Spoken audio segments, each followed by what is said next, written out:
ನಮಸ್ಕಾರ. ಇದು JBS 63 updates channel. Davanagere ಜಿಲ್ಲೆಯ ಹೊನ್ನಾಳಿ ತಾಲೂಕಿನ ದೊಡ್ಡಕೇರಿಯಲ್ಲಿ ಇಂದು 62ನೇ ವರ್ಷದ ಶ್ರೀ ಬೀರಲಿಂಗೇಶ್ವರ ದೇವರ ಕಾರ್ತಿಕೋತ್ಸವ ಮತ್ತು ಬೀರದೇವರ ಮತ್ತು ಶ್ರೀ ವೀರಭದ್ರೇಶ್ವರ ದೇವರ ಗುಗ್ಗಳ ಮಹೋತ್ಸವ ಬಹಳ ವಿಜೃಂಭಣೆಯಿಂದ ನಡೆಯಿತು.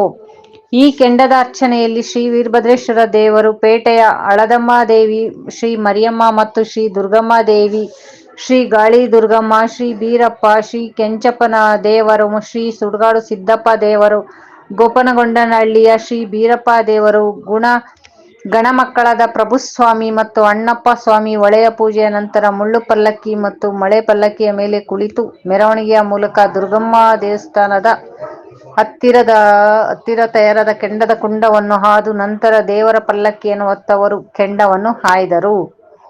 ಈ ಕಾರ್ಯಕ್ರಮಕ್ಕೆ ಹಿರೇಕಲ್ಮಠದ ಗುರುಗಳಾದ ಶ್ರೀ ಶ್ರೀ ಶೊಬ್ರ ಚನ್ನ ಮಲ್ಲಿಕಾರ್ಜುನ ಸ್ವಾಮಿಗಳು ಆಗಮಿಸಿದ್ದರು. ಈ ಉತ್ಸವದಲ್ಲಿ ವಿವಿಧ ಸಾಂಸ್ಕೃತಿಕ ಕಲಾ ತಂಡಗಳು ಭಾಗವಹಿಸಿದ್ದವು. ವೀರಗಾಸೆ, ಕುಣಿತ, ಡೊಳ್ಳು ಕುಣಿತ ತುಂಬಾ ಅದ್ಭುತವಾಗಿತ್ತು. ಈ ಶುಭ ಸಂದರ್ಭದಲ್ಲಿ ದೊಡ್ಡಕೇರಿಯ ದೇವಸ್ಥಾನದ ಕಮಿಟಿಯವರು, ಮುತ್ತೈದೆಯರು, ತಾಯಂದಿರು, ಅಕ್ಕಂದಿರು, ಹಿರಿಯರು, ಯುವಕರು, ಮಕ್ಕಳು, ಸಹಸ್ರಾರು ಭಕ್ತಾದಿಗಳು, ಕುಸ್ತಿ ಕಮಿಟಿಯವರು, ಶ್ರೀ ಗಣಪತಿ ಸಮಿತಿಯ ಯುವಕರು, ಅಕ್ಕಪಕ್ಕದ ಹಳ್ಳಿಯ ಭಾಗವಹಿಸಿದ್ದರು. ಕೆಂಡದಾರ್ಚನೆಯ ನಂತರ ದೊಡ್ಡಕೇರಿಯ ದೇವಸ್ಥಾನದ ಪಕ್ಕದಲ್ಲಿ ಅನ್ನಸಂತರ್ಪಣೆಯನ್ನು ಮಾಡಲಾಯಿತು. ಮಾಹಿತಿ ಎಂ. ವಾಸಪ್ಪ, ಮಾಜಿ ಸೈನಿಕರು. ನಿರೂಪಣೆ ವೀಣಾ ಮೇಡಂ ಅವರು. ನಮಸ್ಕಾರ. ಇದು ನಿಮ್ಮ JBS 63 ಅಪ್ಡೇಟ್ಸ್ ಚಾನೆಲ್. ದಯಮಾಡಿ ಸಬ್ಸ್ಕ್ರೈಬ್ ಮಾಡಿ, ಶೇರ್ ಮಾಡಿ ಮರೆಯದಿರಿ. ಧನ್ಯವಾದಗಳು.